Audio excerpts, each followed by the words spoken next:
From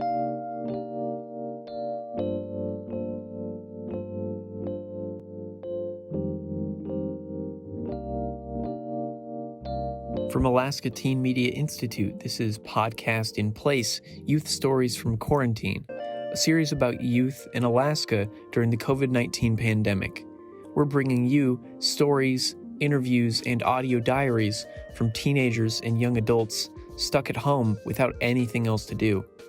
I'm ATMI producer Riley Taylor, recording this on my iPhone in my closet, since the main ATMI studio is closed for the time being. A lot of us at ATMI are movie buffs. I took the film, audio, and video production class at King Technical High School and have been making short films since middle school. So throughout this pandemic, a lot of us have really been missing going to the movies. And as many Anchorage residents know, one of the best places to see a movie is the Bear Tooth Theatrepub and Grill. Unfortunately, it hasn't screened a movie since mid-March, when city mandates forced it to close to the public. Major theater chains in Anchorage were able to reopen in September, but Bear Tooth Theater has remained closed. In this episode, we're going to hear from Stephanie Johnson, the general manager of Bear Tooth.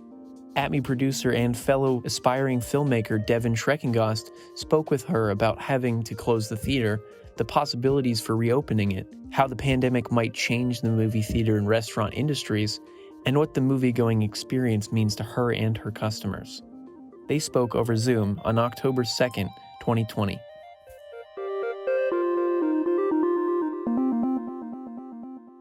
Can you tell me what the movie-going experience means to you? Gosh, well, to me, movies are, they're an escape from kind of the day-to-day, but for me, they've always been also kind of a place to come together with other people. I grew up in a really small town in Colorado, and we didn't have a movie theater there. So that was, if you were going to go to a movie, it was a special event, and you'd drive to Denver to do that. So that was always kind of it was more monumental, or it was more about the experience of getting together with people and driving the distance and checking out the film. So to me, it's both the kind of the escape that the story and the experience can be, but also a way to be with other people. Yeah, I totally agree. Do you have a favorite movie-going memory?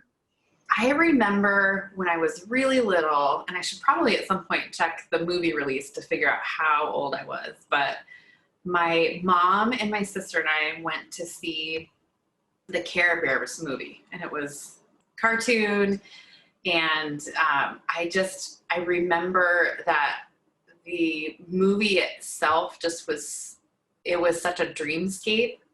And it was just, I loved the concept of the Care Bears living up in the clouds, and coming out of the movie, my mind was stuck in the Care Bear land, and it stuck with me for a really long time. And it became more real when I looked at clouds after that to imagine my favorite Care Bear up there. So that's awesome. That's great to hear.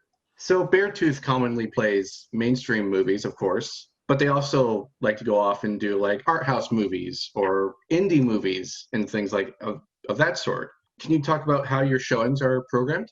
Yeah, so pre-COVID times, we are what's known as a second-run movie house. So most of our movie programming are films that are no longer considered a new release. They've left the first-run movie theaters.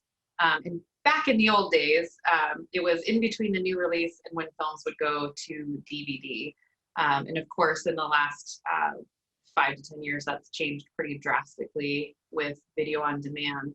We still try to catch that window in between when things might be available on VOD versus the first run film, but that window is shrinking a little bit. So that's predominantly what we would be programming. Friday is the new release day for us, so that's when our new schedule would start. That was the biggest day of the week for us. We generally would always try to have, in the 5:30 time slot, we would always try to have something that was PG-13 or lighter, a little bit more of a family. What we call the primetime film, that would usually be at about 7 o'clock or 8 o'clock. That was the big new released film for the week. And then on Friday and Saturday nights, we would have a late night film, and that might be more of horror film, maybe sometimes raunchier humor, films that are rated R. things like that. And then on Saturdays and Sundays, we would add in matinees, and that's where we would really focus on trying to have very family-friendly films, so cartoons, rated G films, things like that. Monday nights is a really important night at the Bear Tooth. It's what we call the Monday night cinema night, and those films are art films, independently created films, documentaries, foreign language films, locally made films, things that you just might not see in bigger theaters. And the Monday night crowd is a really, really special, dedicated crowd. You see the same faces every week, and it's very social. People come to the films early so they can meet and greet each other in the theater, and there's usually a fair amount of people that after the film might move into one of the dining rooms to sit and talk about the film. So it's a very community engaged night. And then in more recent years, Thursday nights is a night where we'll play with things like adventure films, or if we had a series of things like public speakers or slideshows, even book release parties. We've been doing those things on Thursday nights. And over the last 5 years or so, as that kind of video on demand window has shrunk, we've really honed in on the fact that we are a community house more than we are a movie house. We're here to try to show interesting things for everybody in the community, and we want to be a gathering place. So trying to be flexible and adaptable with the things that we show has been a big part of that. Yeah, that's really awesome that you're trying to have Bear Tooth be a more of a community gathering place than just here's where the latest movies are being played. I think that's really awesome. So talking about COVID and the situation, of course, do you remember when you first realized that the coronavirus was going to have an effect on your daily lives and business? Yeah, things really kind of sped together in that week before. It was that second week of March. For us, we had a couple of large events scheduled kind of late in the week, and there was, rumblings in the news about, things changing across America and some cases popping up here and there. And that time for us was a pretty stressful time, to be totally honest, because we were trying to read the news and understand what that meant, and also try to determine, what we should be doing about it. But at that time, there wasn't necessarily there were no local mandates at that time. And so we were just kind of left in a place of wondering, and there was very limited information at the time too about, how the virus was passed and how contagious it may be. And so it just kind of felt like you were feeling around in the dark a little bit. But it really slammed to a head for us Thursday night. We had an event called Parlor in the Round, and that was the first event that we canceled. And that was a lot of talking back and forth with the person who was putting on the event, Kevin, about, what do we do here? And we made the determination we needed to cancel the event because it was a very sold out show, and we were expecting a large crowd. And so that was the first film that we canceled. Or it wasn't a film, it was actually a live music night. And then the following day or two, we determined, let's just go ahead and cut our occupancy in half. We have the benefit of being a very large auditorium, so we can seat over 400 people in that theater. So because of the amount of space that we had, we felt like, okay, well, the easiest determination we can make is to cut that down to 50%. On Saturday, we were scheduled to host with Skinny Raven the Shamrock Shuffle 5K, which had a couple thousand people registered. And many of those people came in after the event to eat and drink normally. And we determined at the last minute to cancel that. We worked with Skinny Raven to determine that too. So it really kind of quickly became apparent that things were changing. And by Monday is when the municipal mandate came out, closing down all theaters and restaurants. And that was a big pivot.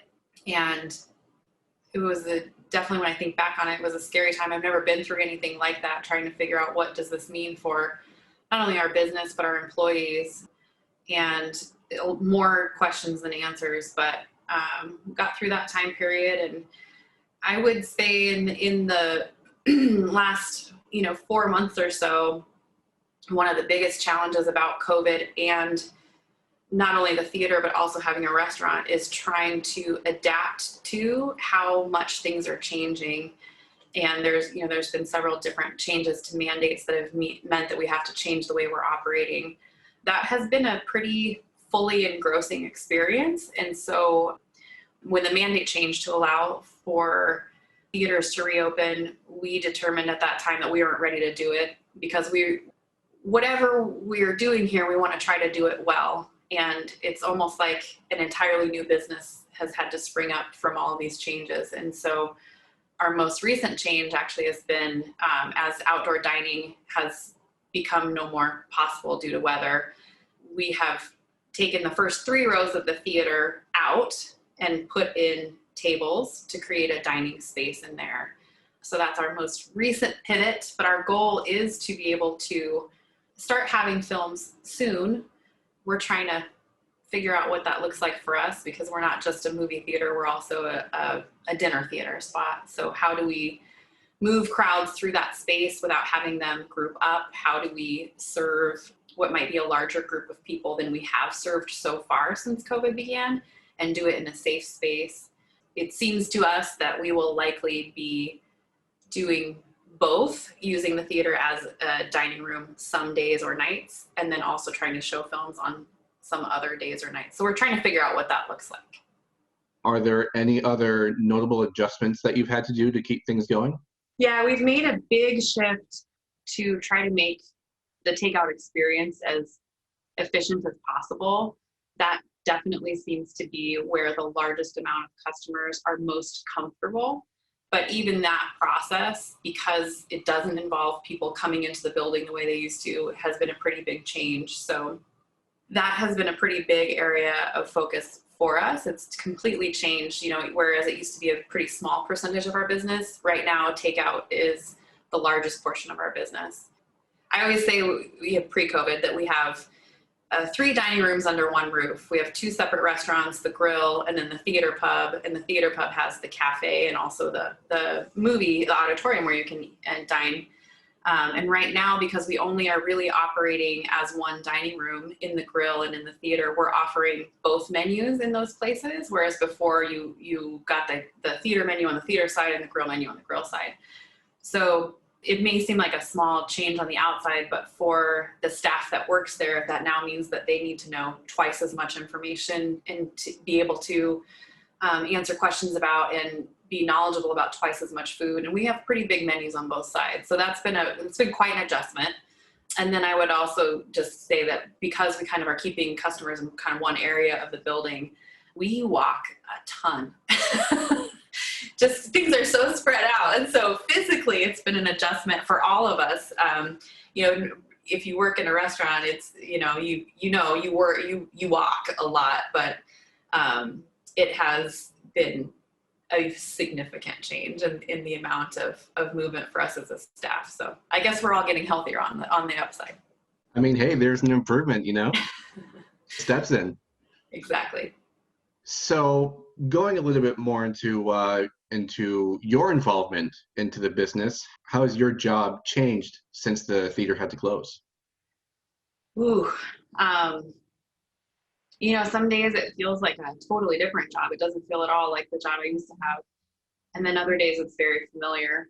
We did have to reduce our staff size pretty greatly at first. We've slowly, as business allows, have brought back more staff. But it does mean that for every person that works here, myself included, you are working every job and you are, and in the same day, you might do 10 different things in the same day. Whereas before, we had a little bit larger staff size to be able to have, the person that works at the box office just does that. The person that's over here just does that. But now we're flexing kind of everywhere we need to go. So I feel much more like I've gotten back to my roots, my original roots of being a floor manager, which, just means that you're on the floor all the time, you're doing all the things.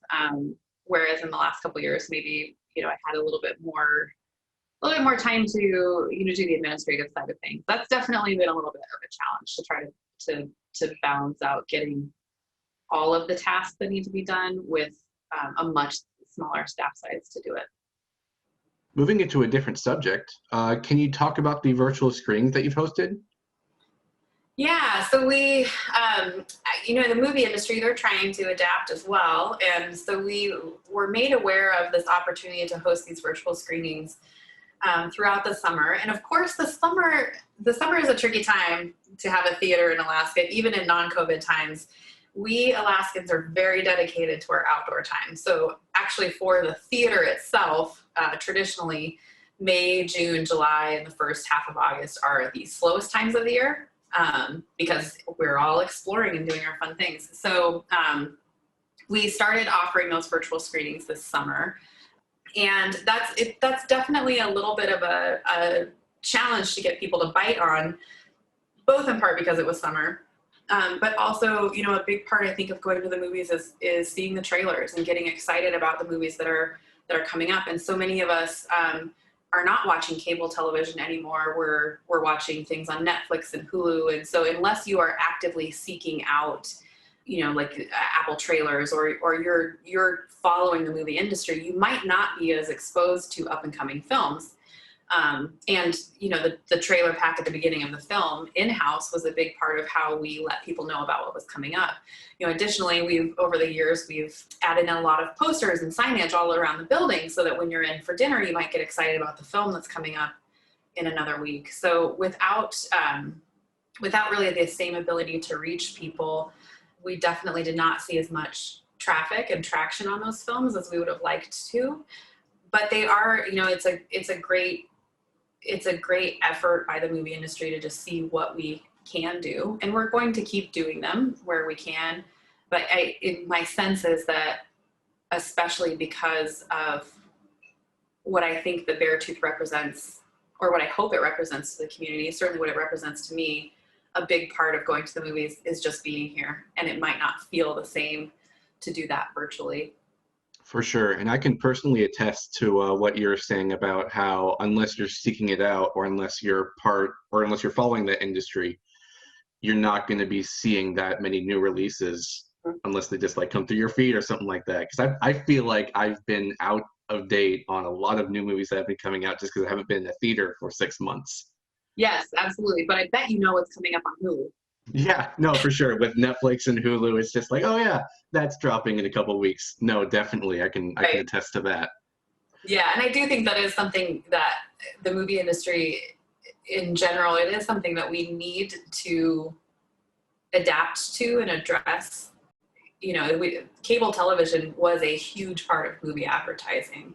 And that has been a big shift, and more so in the last couple of years. So it's definitely, there's room for improvement there on getting the word out about some films. I mean, it's just all testing, right? Just seeing how things work. Exactly. How do you put your virtual screenings together?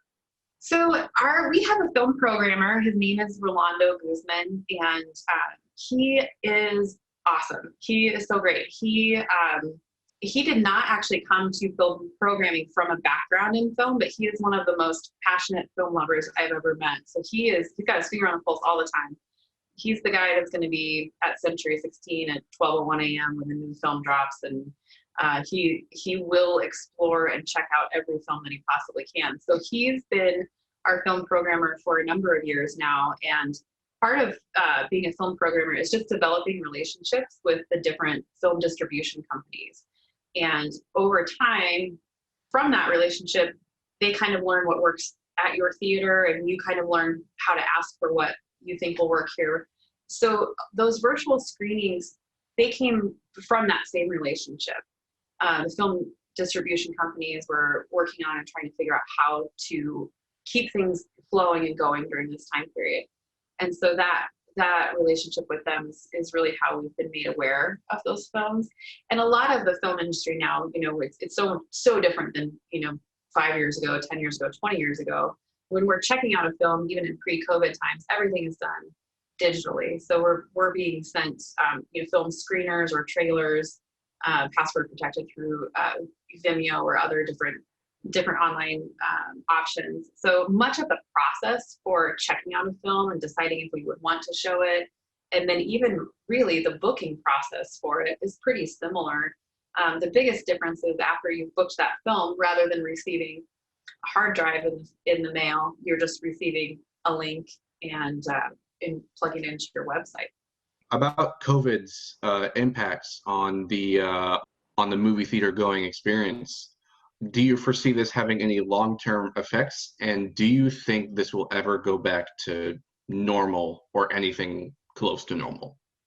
Well, that's a tough question. I'm a pretty optimistic person, so I would love to say that yeah, we're gonna pop back to normal. But one thing that became really apparent in the restaurant world almost immediately is that we're creating new normals right now. And there will probably be a handful of iterations of what new normal looks like. For us in the theater, sometimes the size of our auditorium can be a downside. You could have 100 people in there and it could feel very empty, but I think that will end up being an advantage for us, because when we are able to show more films, we have a huge room to do it in. And so we can really limit the amount of people that are in there and provide a lot of safe space for people. So we're pretty grateful for that. You know, over the years, we have really been vetting out the difference between ordering your concessions at a cashier line versus having table service, where someone comes to your table and orders the food for you.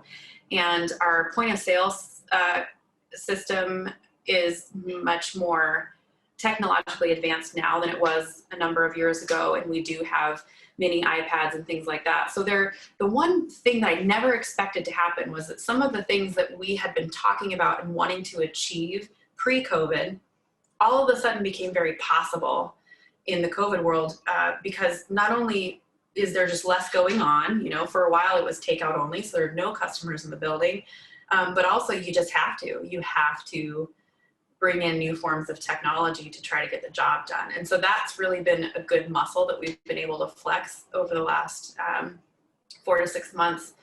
And I think that we will be able to move into a new normal when we welcome moviegoers back. And it probably won't look like it used to, but my hope is that we can meet people at where their comfort level is, that we have the technology solutions, and that we're thoughtful about how we can do that and make people feel safe enough that for those 2 hours that they might be sitting there, that they can let the movie take them away just like it used to. And I guarantee it will not look and feel exactly the same as it used to. But, you know, if there's one thing we're aware of, is that the biggest downside to coming to the Bear Tooth has always been the lines. So in a COVID world, lines are your enemy. So we might just, I don't know, maybe our new normal will end up being a much better experience for our customers in the end. I think once we get that first film to happen, I think we'll have a better feeling of what that looks and feels like. Certainly when we welcomed our first guests back into the dining room, part of the process is kind of feeling how your customers feel and making sure that you're meeting them where they need to be. And I imagine that will need to happen with the movies as well. That's really awesome that you're looking at the positives for this whole thing and seeing how there might be some positive impact for all this. That's really cool. Thanks. Speaking of when it becomes safe to go into movie theaters and when you guys are talking about opening, are there any movies that are coming out or have already come out that you can't wait to see in theaters? Oh my gosh. Well, I will admit that I had to take a tour through Apple trailers just the other day because I thought, oh, wait a minute, like I have no idea what's been going on. I too have no idea what's been going on. But I can tell you that Rolando is definitely on it, and he's been checking out films regularly. I think for me, if we were just talking about me, if I could pick a movie to come back to, it would probably be, an old favorite or something that was just really comforting. What movie is that? Well, cheesy though it may be.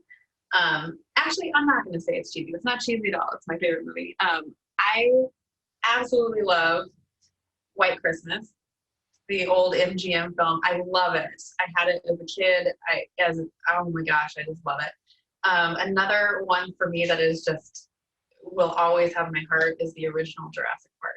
I mean, those sounds like amazing movies just to get back into the movie going spirit, because I feel like for a lot of people that was their first like realization into what movies can do. So it would almost be like recapturing that spirit all over again.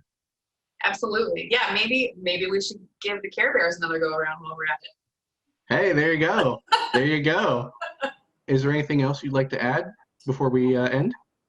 I guess just a parting thought would just be that it's been a crazy, challenging time, and I've never seen anything like this. And we have been, trying our best and doing what we can. And I can tell you that the support of the community and just those moments where it can be small and it can be little, but maybe it's taking a takeout order over the phone, or it's just seeing a regular from their eyes, nothing more, that you haven't seen in a long time, and just catching up on how their new puppy is doing, or whatever those things are. Those moments are so truly special, I think, to what we're all here for. And they still exist, and they're still there. They're stranger and they're harder to come by, but I'm so grateful to everyone in Anchorage really for their understanding as we've been trying to adapt, and that people keep showing up, and that we can keep having those moments of connection together even in these different times. And I guess one other parting thought was just that when the earthquake happened a couple of years ago, we sustained some pretty big damage in the theater, and we had to close the theater down for about a week in order to make repairs. And I'll never forget that, I didn't think I missed it while it was gone. It was almost like, okay, well, there's one less thing to worry about during this week. But I was coming down the stairs of the balcony right as we were letting in customers for the first time, and I overheard these little kids, they couldn't have been more than like 6 or 7, talking about how excited they were about going into the movie, and they're like throwing popcorn in their mouth, and 50% of it's going on the floor, and they're just so excited to be there. And I totally it made me cry in that moment, because I didn't realize how much I really missed what the theater is, and I'm really excited for the time when we can get back to that a little bit. That's really amazing to hear. I wish you guys the best of luck in that goal, seriously. Thank you, Devin. I appreciate that. Thank you so much for talking to me. I really appreciate your time here. That was ATMI producer Devin Shreckengost speaking with Stephanie Johnson, the general manager of Bear Tooth Theatrepub and Grill.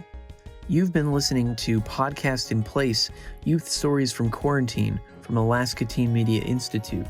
Our show's theme music was composed by Devin Shreckengost. Stay tuned for more stories from quarantined youth.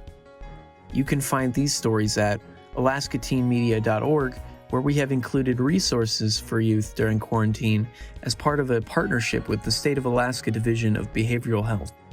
Many thanks to supporters of our podcast, including Anchorage Museum at Rasmussen Center, United Way of Anchorage, and the Alaska Humanities Forum, and the National Endowment for the Humanities. The views expressed in this program do not necessarily represent the views of the National Endowment for the Humanities or other sponsors. Thanks to our listeners who contribute to our programs and help us leverage additional funds and grants. If you'd like to support Youth Voices in Anchorage and help keep our podcast going, you can donate to our organization by going to alaskateenmedia.org and clicking Donate. Also on our website, you can learn more about what our organization does, listen to past episodes of our podcast, or find out how you too can get involved. You can also follow us on Facebook, Instagram, and Twitter. For Alaska Teen Media Institute, I'm Riley Taylor. Thanks for listening. Stay safe out there, and we'll get through this together.